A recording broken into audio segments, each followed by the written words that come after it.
নমস্কার, CNN 24 সংবাদে আমি নীলাঞ্জন আপনাদের স্বাগত জানাচ্ছি। প্রথমেই সংবাদ শিরোনাম। বৃহস্পতিবার পবিত্র ঈদ উল ফিতর, বরাকে ব্যাপক উৎসাহ, আনন্দ ও উদ্দীপনা।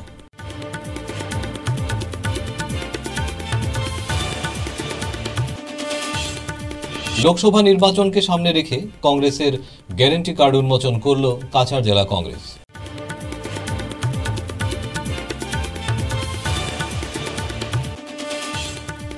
করিমগঞ্জে লোকসভা নির্বাচনে 24 জন প্রার্থীর মধ্যে প্রতিদ্বন্দ্বিতা।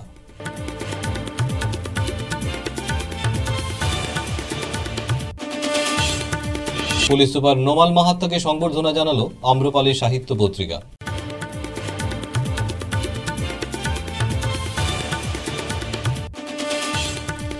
অভিনব কায়দায় অ্যাম্বুলেন্স গাড়ি বানিয়ে গাঁজা পাচার করতে গিয়ে ধৃত 2, জব্দ 55 লক্ষ টাকার গাঁজা।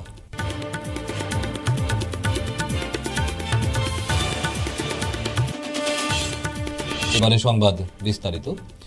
আগামীকাল বৃহস্পতিবার মুসলিম সম্প্রদায়ের সবচেয়ে বড় ধর্মীয় উৎসব পবিত্র ঈদ উল ফিতর। 30 দিন সিয়াম সাধনার পর মুসলিম সম্প্রদায় আগামীকাল ঈদ উদযাপন করবেন যথাযথ ধর্মীয় ভাবগম্ভীর্য ও ব্যাপক উৎসাহ, আনন্দ ও উদ্দীপনার মধ্য দিয়ে সারা দেশে মুসলমানরা এদিন তাদের বৃহত্তম ধর্মীয় উৎসব ঈদ উল ফিতর উদযাপন করবেন। দেশের আকাশে গত মঙ্গলবার 9 এপ্রিল পবিত্র শাওয়াল মাসের চাঁদ দেখা যায়নি, ফলে বুধবার 10 এপ্রিল রমজান মাসের 30 দিন পূর্ণ হয়েছে। সেক্ষেত্রে সারা দেশে মুসলমানদের সর্ববৃহৎ ধর্মীয় অনুষ্ঠান বা উৎসব ঈদ উল ফিতর উদযাপিত হবে বৃহস্পতিবার 11 এপ্রিল। করিমগঞ্জেও পূর্ণ গতিতে প্রস্তুতি চলছে ঈদ উৎসব পালনের। স্থানীয় ঈদগাহ ময়দানে নানা কার্যক্রমে ঈদ উৎসব পালন করা হবে। সকাল 9টা থেকে নামাজ শুরু হবে। উৎসব পরিপ্রেক্ষিতে শহরের স্টেশন রোড এলাকা সহ অন্যান্য স্থানে ঈদের বিভিন্ন সামগ্রী কিনতে দেখা পাওয়া যাচ্ছে। কালকে আপনার ঈদ নেই? কালকে আমরা ঈদ পালন করব। আচ্ছা, ঈদ কিরকম পালন করুন আপনারা? ঈদে কিরকম পালন ওটা ঈদে নামাজ নামাজ হয়, ঈদের নামাজ পড়া হয়, নিমন্ত্রণ খাওয়া হয়, পিঠাগুলা বানানো হয়। আচ্ছা, ঠিক আছে। আমার ঈদগাহ কমিটির পক্ষ থেকে আমি আপামর জনসাধারণ করিমগঞ্জবাসীকে তারা আমাদের সম্মুখস্থ সাংবাদিকগণকে আন্তরিক শুভেচ্ছা, ঈদ মুবারক জ্ঞাপন করব। আর শুধু এটাই কামনা করব যে করিমগঞ্জ আমরা একটা বিভিন্ন সম্প্রদায়ের লোক বসবাস করি, যদিও এটা মুসলমানদের জন্য একটা ধর্মীয় কাজ, কিন্তু ধর্মীয় উৎসব, কিন্তু আপামর জনসাধারণের উপভোগ করার মতো এই উৎসবটা। গতিকে সবাই অন্যান্য সকল ধর্মাবলম্বীদের অনুরোধ করব আমাদের এই উৎসবটাকে যেন উপভোগ করেন এবং বিভিন্নভাবে সহযোগিতা করেন। সমস্ত করিমগঞ্জবাসী তথা আসামবাসীকে করিমগঞ্জ টাউন ঈদগাহ কমিটির পক্ষ থেকে পবিত্র ঈদ উল ফিতরের ঈদ মোবারক। আমরা সময়ের দিকে এবার একটু লক্ষ্য নেব। আমরা 9টার সময় নামাজ হবে, তাই আপনাদের মিডিয়ার মাধ্যমে আমরা এটা বলতে চাই যে আগে নামাজে 9টার সময় হলে একটু বিলম্ব হতো, এবারে 9টার সময়ই নামাজ হবে। তাই খুব সম্ভব আপনার মাধ্যমে আমরা এটা সমস্ত করিমগঞ্জবাসীকে জানাতে চাই যে আমাদের নামাজ পরিচালনা করবেন মুফতি আব্দুল বাসিত কাসিমি সাহেব এবং উনার পরিচালনায় 9টার সময় নামাজ পড়বেন। লোকসভা নির্বাচনকে সামনে রেখে কংগ্রেসের গ্যারান্টি কার্ড উন্মোচিত করল কাছাড় জেলা কংগ্রেস। এদিন জেলা কংগ্রেস কার্যালয়ে এক সাংবাদিক সম্মেলন ডেকে জনগণকে 5টি ন্যায় পাইয়ে দিতে অভিনব পন্থা গ্যারান্টি কার্ড উন্মোচন করেন দলীয় নেতারা। এই গ্যারান্টি কার্ডে পৃথকভাবে মোট 5টি করে যুব, মহিলা, কৃষক, শ্রমিক অংশীদারের ন্যায় প্রতিশ্রুতির উল্লেখ করেছে। এদিকে জেলা সভাপতি অভিজিৎ পাল জানান, আমাদের নিখিল ভারত কংগ্রেস কমিটি, আমাদের নেতা রাহুল গান্ধীজি লোকসভা নির্বাচনের প্রাক মুহূর্তে কংগ্রেসের গ্যারান্টি কার্ড প্রকাশ করা হয়েছিল এবং সেটা আজকে আমরা জেলা স্তরে সেই গ্যারান্টি কার্ড আজকে আমরা আপনাদের সম্মুখে সেটা তুলে ধরেছি। আজকে থেকে প্রত্যেক বাড়িতে বাড়িতে ঘরে ঘরে সেই কংগ্রেসের গ্যারান্টি কার্ড কংগ্রেস কর্মীরা নিয়ে যাবেন। বিশেষ করে এবার 5টা ন্যায়, নিখিল ভারত কংগ্রেস কমিটি 5টা ন্যায়ের উপর জোর দেওয়া হয়েছে, যদি ইন্ডিয়া জোট সরকার আসে তাহলে আমরা যুব ন্যায়, মহিলা ন্যায়, কৃষকের ন্যায় এবং শ্রমিকের ন্যায়, অংশীদারত্বের ন্যায়, ভারতবর্ষে এই 5টা ন্যায় কংগ্রেস ক্ষমতা আসার সাথে সাথে, ইন্ডিয়া জোট আসার সাথে সাথে সেই ন্যায় পরিবর্তন করা হবে সমগ্র ভারতবর্ষে। সেই মানে সরকার আসার সাথে সাথেই প্রথম মানে অধিবেশনে আপনারা এই 5টা ন্যায় জনসাধারণের উদ্দেশ্যে করা হবে। আজকের দিনে ভারতবর্ষের রাজনীতিতে উনি একজন অপ্রাসঙ্গিক। উনি যে দলে গিয়েছেন তৃণমূল কংগ্রেসে, সেটা শুধু পশ্চিমবঙ্গের বাহিরে আপনি কোনো রাজ্যে সেটা পাবেন না। এবং সুস্মিতা দেব তৃণমূল কংগ্রেসে যেদিন থেকে যোগদান করেছেন তারপর উনি যেসব রাজ্যে দায়িত্ব নিয়ে গিয়েছেন সেই সব রাজ্যে ভরাডুবি হয়েছে তৃণমূল কংগ্রেসের। যেটা আগের পজিশন ওনাদের ছিল সেটাও উনিকে ধরে রাখতে পারেননি। 9টার থেকে উনি কম ভোট পেয়েছেন ত্রিপুরাতে। উনি একটা দায়িত্বে ছিলেন ত্রিপুরাতে, আমরা দেখেছি। আমি ত্রিপুরা নির্বাচনে গিয়েছিলাম, তখন আমরা দেখেছি সুস্মিতা দেব খুব বড় বড় কথা ত্রিপুরাতে এইভাবে সাংবাদিক সম্মেলন করে বড় বড় কথা বলেছিলেন। মমতা ব্যানার্জিকে নিয়ে এসে রোড শো করিয়েছিলেন, তারপর 9টা থেকে কম ভোট পেয়েছিলেন। কিছুদিন আগে ডিমাসা কাউন্সিল নির্বাচনে সেখানে ওনারা 1% ভোট পাননি। সুস্মিতা দেবের কোনো রাজনৈতিক বক্তব্যের উত্তর দেওয়াটা আমি মনে করি না আজকের দিনে কোনো প্রয়োজন আছে বলে। বিধায়ক তো ইউডিএফ নাই, বিধায়ক তো বদরুদ্দিন। আর ইউডিএফ 100% বিজেপির এজেন্ট হইয়া কাজ করতেছে। ইউডিএফ কোনো দল না, ইউডিএফ এটা বিজেপির এজেন্ট। ইউডিএফ বিধায়ক না, এটা বিজেপির এজেন্ট। অ্যান্টি ইনকামবেসি খুব বেশি, এর লাগেন ঘরে ঘরে খুব, আর খুব মিটানোর জন্য ঘরে ঘরে সবাই। এর লাগেন আসলে কিছু নাই। আসলে মূল কথা হয়েছে যদি বিজেপি মানে যদি দিসপুর থেকে দিল্লি পর্যন্ত বিজেপি সরকার আছে আর 8 বছরের ক্যাবিনেট মন্ত্রী একজনকে ক্যান্ডিডেট করার পরে যে ঘরে ঘরে সভা করতে হয়, যে বুঝে নিতে হবে যে এই ক্যান্ডিডেটরা ভোটাররা অ্যাকসেপ্ট করতেছে, এর জন্য ঘরে ঘরে সভা।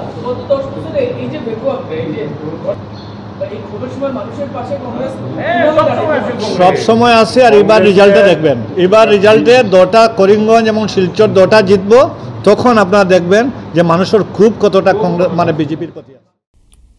পুরোপুরি 24 জন প্রার্থী রয়ে গেলেন, একজন প্রার্থীও মনোনয়নপত্র প্রত্যাহার করেননি। করিমগঞ্জ লোকসভা সমষ্টির চিত্র এটাই। কেউ বা দলীয় পতাকা, আবার কেউ নির্দল হিসেবে প্রতিদ্বন্দ্বিতা করবেন। এদিকে লোকসভা নির্বাচন নির্বিঘ্নে সারতে জেলা প্রশাসন কঠোর থেকে আরও কঠোর পদক্ষেপ নিয়েছে। পুলিশ, নিরাপত্তা রক্ষী সহ অন্যান্য এজেন্সি পর্যাপ্ত পরিমাণ থাকছে বলে জেলা কমিশনার জোর গলায় বলেন। करीबन में हमारे 24 प्रार्थी हैं, 24 नॉमिनेटेड कैंडिडेट्स हैं। तो नोटा मिला के 25 लोगों को आप लोग वोट दान कर सकते हैं आने वाले। ये अरेंजमेंट्स जो होता है, हम ऑब्जर्वर के साथ मिलके, कैंडिडेट्स के साथ मिलके एक वरी लिस्ट लेके और हमारे सेक्टर ऑफिसर से एक वनरेबल लिस्ट देते हैं, जिसके तहत क्रिटिकल और वनरेबल पोलिंग स्टेशन हम लोग बनाते हैं। तो क्रिटिकल होता है लास्ट टाइम पोलिंग के हिसाब से जो हमारा 94 है, और वनरेबल कुछ 111 के आसपास है। वो चेंज होता रहता है डिपेंडिंग ऑन द अब फोर्स कितना आएगा कितना नहीं आएगा। तो अभी मोटा मोटी ये चल रहा है, but that will be finalized on the later. 1058 polling station है, तो 10 ईवीएम तो एक ही लगेगा, लेकिन बैलेट यूनिट 2 लगेगा। तो ईवीएम का तो मतलब CU, BU एंड वीवीपैट होता है। तो हर स्टेशन में तो एक ही ईवीएम का सेट जाएगा, बस सेट में एक CU, 2 BU, 1 वीवीपैट।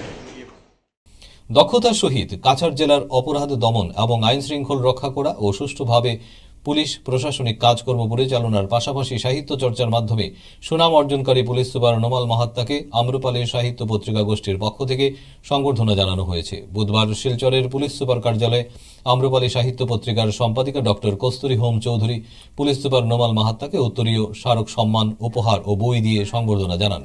এদিন সংবর্ধনা পেয়ে আম্রপালি সাহিত্য পত্রিকাকে ধন্যবাদ জানান পুলিশ সুপার নোমাল মাহাত্তা।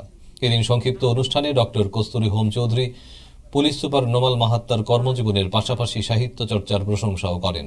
এদিন অনুষ্ঠানে অতিরিক্ত পুলিশ সুপার সুব্রত সেনকেও উত্তরীয় পড়িয়ে সংবর্ধনা জানানো হয়। বিভিন্ন স্থান পরিক্রমা করে আপনি এসেছেন আমাদের অতি প্রিয় বরাক উপত্যকায়। ইতিমধ্যে উচ্চশিক্ষিত ও দক্ষ পুলিশ আধিকারিক হিসাবে আপনি সুনাম অর্জন করেছেন। অন্যায়কে প্রশ্রয় না দিয়ে শির দ্বারা উঁচু করে আত্মসম্মানের সহিত আপনি নির্ভীক পদক্ষেপে চলেছেন সর্বত্র। বিশ্বকবির কবিতা আপনার মনের মধ্যে আলোড়ন তুলে অন্যায় যে করে আর অন্যায় যে সহে, তব ঘৃণা যেন তারি তৃণসম দহে।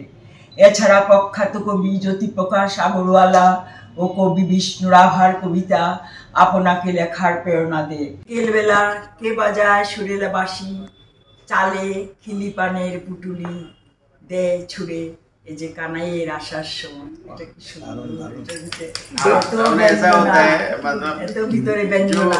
जो मतलब क्या होता है कि लड़की घर पे है तो घर में उसको माँ बाबा सब है, तो लड़का जा रहा है तो खिलीपन मतलब बना के ऐसे करके फेंक देते और भाग गए। तो देखा है कि वो आया तो वो झूमर गान में वास्तव है। हाँ অভিনব কায়দায় অ্যাম্বুলেন্স গাড়ি বানিয়ে গাঁজা পাচার করতে গিয়ে কুমারঘাট থানার পুলিশের হাতে আটক একটি বলেরো গাড়ি এবং গাড়ির ভেতর থাকা 21টি প্যাকেট 272 কেজি শুকনো গাঁজা সহ দুজন পাচারকারী। তাদের নাম টিটন মিয়া বছর 18 এবং অপর ব্যক্তির নাম মামুন মিয়া বছর 19। এই দুজনের বাড়ি সোনামুড়া তামছাবাড়ি ও মধুবন কলেজ রোড এলাকায়। গাঁজাগুলির বাজার মূল্য 55 লক্ষ টাকার অধিক। যে একটা গাড়িকে অ্যাম্বুলেন্স বানিয়ে, অ্যাকচুয়ালি এটা অ্যাম্বুলেন্স না, এটা নর্মাল প্যাসেঞ্জার গাড়ি, এটাকে অ্যাম্বুলেন্স বানিয়ে ওর মধ্যে গাঁজা পাচার করে আসাম নিয়ে যাওয়া হচ্ছে। সেই খবর পেয়ে আমরা রাস্তা খুঁজতে বসে থাকি। আমাদের নাকার মধ্যে প্রথমে সিগন্যাল দিলে গাড়িটি দাঁড়ায় না, তারপরে আমরা আমাদের গাড়ি নিয়েও কিছু ধাওয়া করেছি আপনি সুজনসর এলাকা থেকে, গাড়িটাকে আটক করেছি। গাড়িটার মধ্যে নাম্বার প্লেট লাগানো ছিল TR05C115। হ্যাঁ, তো আমরা গাড়িটা আটক করার পর গাড়িটা যখন চেক করেছি দেখা গেলো গাড়ির ভিতরে প্রায় 272 কেজি গাঁজা লুকানো আছে। আচ্ছা, হ্যাঁ, সাধারণত আমরা অ্যাম্বুলেন্স গাড়ি চেক করি না, করার কথাও না, রুগী নিয়ে যায়, তারা এই সুযোগটা নিয়েছিল। কিন্তু আমাদের কাছে বিপুল সংখ্যক থাকায় আমরা গাড়িটা ডিটেন করেছি। আমরা সেই 272 কেজি গাঁজা সিজ করেছি। গাড়ির মধ্যে দুজন লোক ছিল, টিটন মিয়া এবং মামুন মিয়া, উভয়ের বাড়ি শুনে আমরা তাদেরকে আমরা অ্যারেস্ট করেছি এবং আমরা এনডিপিএসের ধারায় একটা মামলা নিয়ে তাদের বিরুদ্ধে আমরা অ্যাকশন নিয়েছি। কটার সময় পাওয়া গেছে স্যার? আজকে 11টার দিকে, সকাল 11টার দিকে। স্যার আপনার পরিচয় স্যার? সংকটটা ধন্যবাদ। বাঙালি নবনির্মাণ সেনা তারাপুরের এক ভবনে সাংবাদিক সম্মেলন করে। শিলচর ও করিমগঞ্জের 2 আসনের জন্য প্রার্থীর নাম সংগঠনের কর্মকর্তারা ঘোষণা করেন। নবনির্মাণ সেনার সমর্থিত প্রার্থী এবারই প্রথমবারের মতো নৌকা প্রতীক চিহ্নে শিলচর থেকে লোকশিল্পী বারীন্দ্র কুমার দাস ও করিমগঞ্জ থেকে সমাজকর্মী দেবাশিস ঘোষ লোকসভা নির্বাচনে প্রতিদ্বন্দ্বিতা করবেন। সাংবাদিক সম্মেলনে কর্মকর্তারা বলেন যে তাদের বিভিন্ন ধরনের কাজকর্ম 2019 সাল থেকেই শুরু হয়। তখন থেকে নির্বাচনের প্রস্তুতি নিচ্ছিল এই সংগঠনটি। এদিন দলের নির্বাচনী ইস্তেহারও প্রকাশ করা হয়। সাংবাদিক সম্মেলনে সংগঠনের কেন্দ্রীয় সভাপতি প্রীতম দেব বক্তব্য রাখেন। মনোনীত প্রার্থী বাঙালি নবনির্মাণ সেনা। তো ততপক্ষে আমার কাছে এতটুকুই, বিভিন্ন আসামে বিভিন্ন সংগঠনে বিভিন্ন জেলাতে আমাদের কার্য চলছে, কিন্তু বরাকেই সবচেয়ে বেশি মনে হয় আমার বঞ্চিত হয়ে আছে। তো আমি প্রথমে বরাককেই আমার নিজে, যেহেতু আমি এখানের মানুষ, তো বরাককেই আমি প্রথম প্রাধান্য দিলাম। আমাদের মুখ্য উদ্দেশ্য হচ্ছে যে আমরা প্রথমে বলি, বরাক নিয়ে বলছি যে বরাক সবসময় আসাম থেকে বঞ্চিত এবং অবহেলিত, এটা প্রত্যেকের জানা। সেটা নিয়ে আমাদের আর কোনো বিশেষভাবে ব্যাখ্যা করতে হবে না। বরাকের প্রতিটি মানুষ জানে যে স্বাধীনতার পর থেকেই বরাক কতটুকু প্রাধান্য পেয়েছে, কতটুকু গুরুত্ব পেয়েছে বিভিন্ন ক্ষেত্রে, সেটা আপনারা নিশ্চয়ই জানেন। এবং বরাক ভ্যালি যা উন্নতি হয়েছে, আজকে যা আছে, মেডিকেল কলেজ বলুন, NIT বলুন বা আমাদের আসাম ইউনিভার্সিটি, তার জন্য বরাকের মানুষ লড়াই করেছে, আন্দোলন করেছে, তারপরেই আমরা সব কিছু পেয়েছি। আমরা যারা দেখছি শাসক গোষ্ঠী বিজেপি কিংবা কংগ্রেস, এই যে রাষ্ট্রীয় দলগুলো, এই রাষ্ট্রীয় দলগুলো থেকে আমাদের বা আসামের রাজ্য স্তরে আমাদের প্রাধান্য দেওয়া হয় না। আমাদের যে চাওনা, আমাদের যে অধিকারটুকু, একটা মিনিমাম অধিকারটুকু যেটা আছে, হ্যাঁ, সেটা আমাদের থেকে বঞ্চনা করে রাখা হচ্ছে। তাতে বরাকে বিস্ফোট, যেটা বলবো বেকারত্বের বিস্ফোট ঘটেছে। বরাকে কোনো কলকারখানা নেই, একটা যা ছিল সেটাও বন্ধ হয়ে গেছে। আপনারা জানেন সেখানে কতটুকু আমাদের বরাকের লোক সাফার করছে বা কর্মহীন হয়েছে, সেটা আপনারা নিশ্চয়ই জানেন।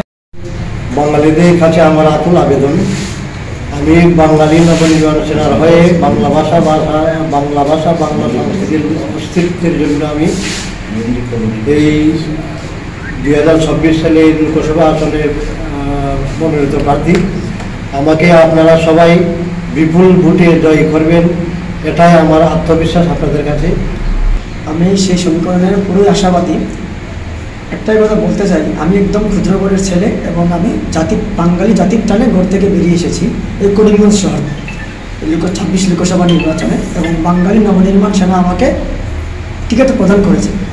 তাই আমি বাঙালির মান সম্মান সংস্কৃতি ঐতিহ্য রক্ষার স্বার্থে আমি এসেছি সকল বাঙালি ভাই বোন মা বাবার কাছে ভোট ভিক্ষা চাইছি, যাতে আমাকে বঞ্চিত না করে প্রতিটি ভোটের মাধ্যমে আমাকে সুযোগ দিন।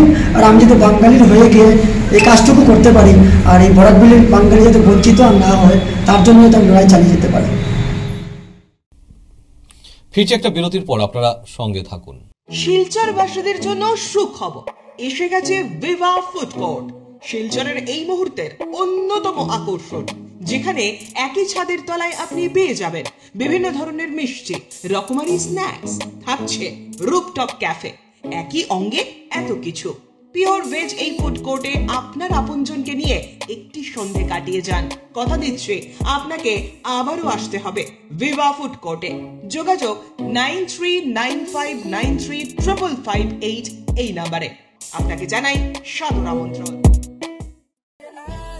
100 প্লেসমেন্ট সহায়তা, শিল্প অভিজ্ঞতা এবং আরও অনেক কিছু পাওয়ার সুযোগ নিন।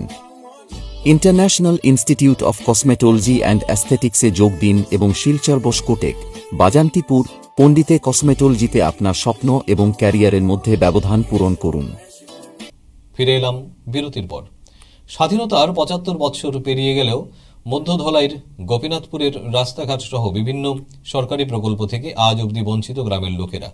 প্রত্যন্ত গ্রামটির রাস্তাঘাট নির্মাণে আজও এগিয়ে আসেননি কোনো নেতা, মন্ত্রী, বিধায়ক ও পঞ্চায়েত কর্মকর্তারা। রাস্তাঘাটের অভাবে গ্রামটির হাজার দুয়েক জনগণের আর্থসামাজিক অবস্থা শূন্যের কোঠায় রয়ে গেছে। রাস্তাঘাট নির্মাণে জনগণ বারবার জনপ্রতিনিধিদের দ্বারস্থ হলেও কোনো ফল মেলেনি বলে অভিযোগ। সংবাদ মাধ্যমের সাথে কথা বলতে গিয়ে গ্রামের জনগণ বলেন, রাস্তাঘাটের অভাবে তারা প্রচণ্ড সমস্যার সম্মুখীন হতে হয়।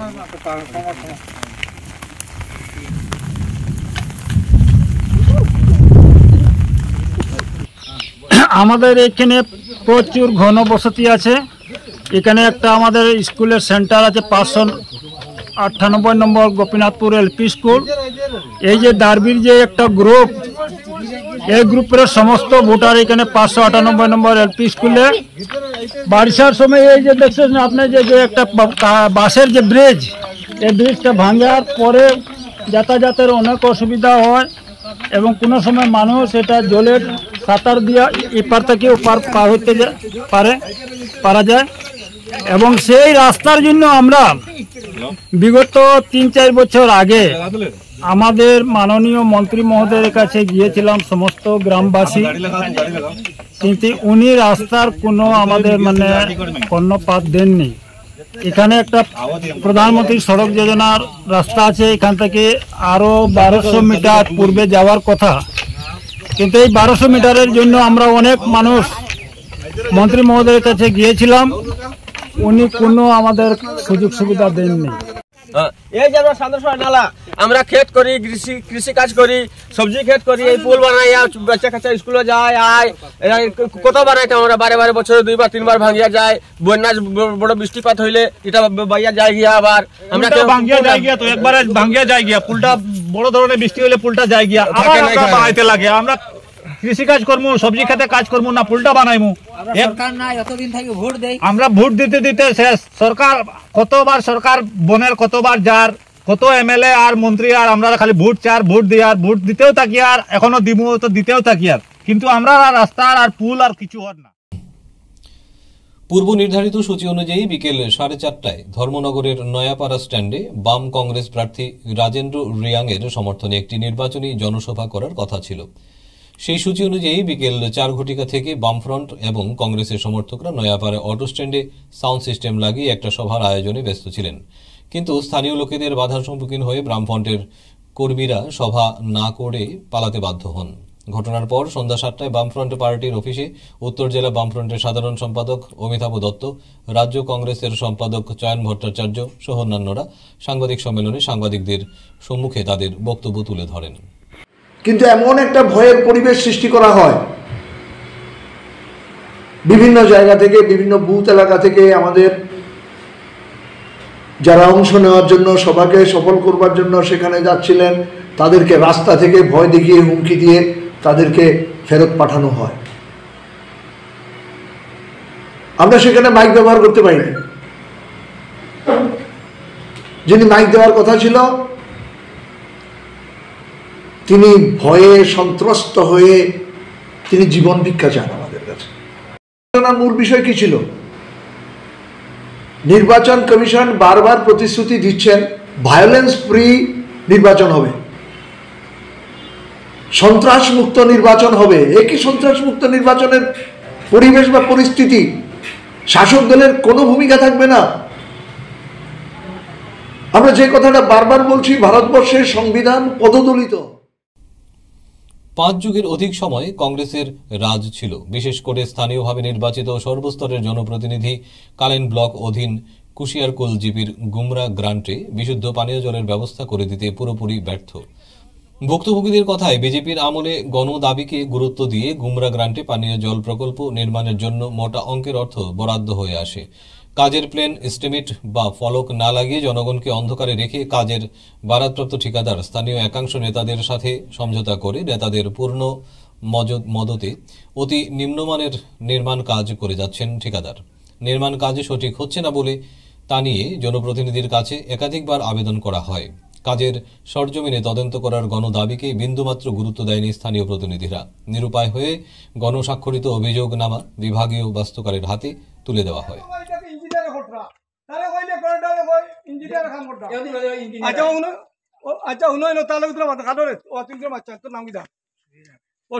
আসামের মুখ্যমন্ত্রী মাননীয় হিমন্ত বিশ্ব শর্মা, আমরা চিফ মিনিস্টার, যে জায়গায় কইরা যেন আসাম মুক্ত দুর্নীতি মুক্ত কর্তা, আসামের দুর্নীতি মুক্ত কর্তা, ও জায়গাত আমরা পিএচির টাকা কোটি কোটি টাকা আত্মসাৎ কর্তা, কোনো জাত কাম না। এটা আত্মসাৎ কর্তা কন্ট্রাক্টরে মাতিলে, সাধারণ গ্রামের মানুষেরও মাতিলে হুমকি দিয়ে অ্যাকশন হয়ে যেত। ইঞ্জিনিয়ারও হয় না, ওবা কাম ধরলে ওবা ডেলারি ভাঙ্গি যায়। আসামের মুখ্যমন্ত্রী চিফ মিনিস্টার আমরা মাননীয় হিমন্ত বিশ্ব শর্মা মহাশয় কইরা যেন আসামের দুর্নীতি মুক্ত কর্তা, আসাম দুর্নীতি বেশি চলে। গতিকে আমরা আসামের মুখ্যমন্ত্রী হিমন্ত বিশ্ব শর্মা এবং পিএচই মন্ত্রী জয়ন্ত মল্ল বরার দৃষ্টি আকর্ষণ আমাদের একটা তদন্ত করার জন্য আমরা বিশেষ অনুরোধ জ্ঞাপন করি। আমরা পিছপড়া গ্রামের মানুষ, আমরা তো আশা করলাম যে ভারতবর্ষ স্বাধীন হওয়া 70 বছর 75 বছর কংগ্রেসের শাসন করছে, আমরা পিএচই পাইছি না, আমরা কুলোর পানি খাইছি। বিজেপি সরকার আমলে আমরা পাইছি যে জায়গা ওইটা সুষ্ঠুভাবে হইলে তো আমরা মনে গৌরব। আমরা তো আশা ভোট দিতাম, আমরা তো পিছপড়া মানুষ, আমরা তো বিজেপি সরকারকে ভোট দিতাম। কিন্তু আমরা বর্তমানে যে কাজ কাম চলে এই হিসাবে যদি ইনকোয়ারি হয় না তো আমরা ভোট বয়কট করবো, কিতা বুঝেন আপনার? প্রতি বছরের মতো এবারও গতকাল শিলচর জানিগঞ্জের ভূঁইয়া রোডে 66তম শ্রী শ্রী শীতলা মন্দির জনরক্ষা পুজো কমিটির উদ্যোগে শ্রী শ্রী শীতলা মাতার পুজো অনুষ্ঠিত হয়। এই পুজোতে শিলচর এবং অন্যান্য জায়গা থেকে প্রচুর সংখ্যক ভক্তরা এসে যোগদান করেন। এরপর শীতলা মায়ের কোলা মাথায় নিয়ে জানিগঞ্জের প্রধান প্রধান সড়ক মহিলারা নৃত্য ও ধামাইল দিয়ে বরাক নদীতে গিয়ে কোলাটি জলে ভাসিয়ে দেন। এই অনুষ্ঠানের বিষয়ে পুজো কমিটির সম্পাদক রঞ্জিত মণ্ডল বক্তব্য রাখেন।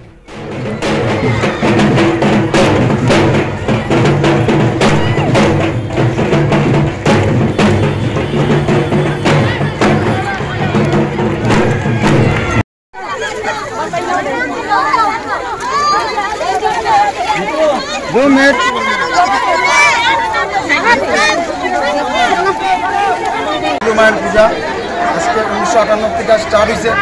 আজকে আমরা যে সিনিয়র যারা আসলো এরা বর্তমান নাই, এরার আশীর্বাদে আমরা সবাই জনসাধারণ নিয়ে আমরা পাড়া সবাই মিলিয়া আমরা এই পূজাটা করতে আসি বিশ্ব শান্তি কামনা।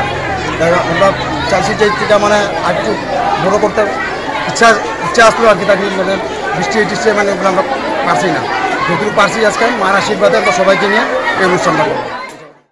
এবার এসেছে খেলার খবরে। আজ শিলচর এসএম দেব স্টেডিয়ামে জেলা ক্রীড়া সংস্থার পরিচালিত 23তম বৈদ্যনাথ মেমোরিয়াল অনূর্ধ্ব 15 ইন্টার স্কুল ক্রিকেট লিগ কাম নকআউট টুর্নামেন্টে দুটি খেলা অনুষ্ঠিত হয়। প্রথম খেলাতে রামানুজ বিদ্যামন্দিরকে 72 রানে হারিয়ে শিলচর কলেজিয়েট স্কুল জয়ী হয়। দ্বিতীয় খেলাতে সরকারি উচ্চতর মাধ্যমিক বালক বিদ্যালয়কে 10 উইকেটে হারিয়ে নরসিং এইচ স্কুল জয়ী হয়।